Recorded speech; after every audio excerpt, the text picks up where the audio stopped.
Neutral pelvis. Why do I care about it so much? And why do I think you should too?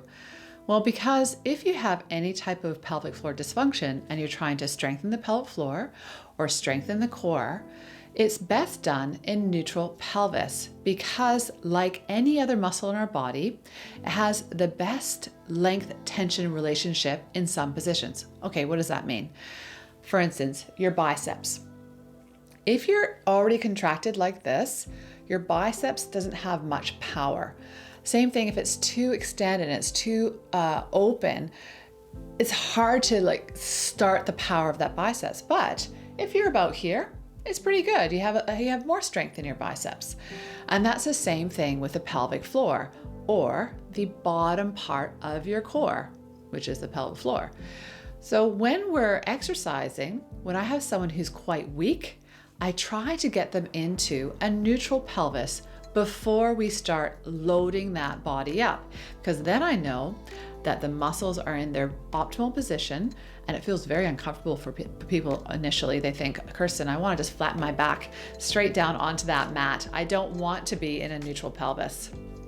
And I have to explain to them, okay, well, you've been flattening your back or loading up your abdominals incorrectly. Now we need to find a better position for your pelvis so that you can get the most out of every single contraction that you do. So in my videos, I go over, okay, find your neutral pelvis or find your neutral spine, do your Kegels or do your breath work if we're trying to do the strengthening exercises. So when you're standing, what you don't want to do is flatten the back. We want to find a curve in the low back. So we want to find where we have a nice squared off pelvis that has a bit of a curve. And we don't want to be flattening, and we definitely don't want to be flattening when we're doing exercise.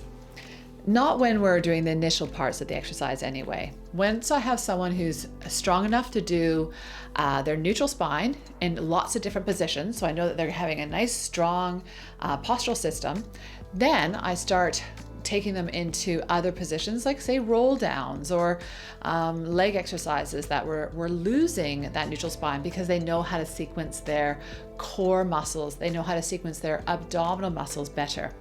So that's why I think neutral pelvis, and actually that is research-based too, they show that you're getting more strength in your pelvic floor when your pelvis is in a certain position. The weakest position is that tucked position. And if you can find your best spinal position when you're doing your exercises, let's say when you're doing a squat, then you know that you're going to get the most out of that exercise and have less effect on your joints or creating any types of tendinopathies because you're keeping your spine and your joints in the right best position when you're loading them. Okay, now if you found that video helpful, you can press that like button down below, and I hope you have a great time working on your neutral pelvis.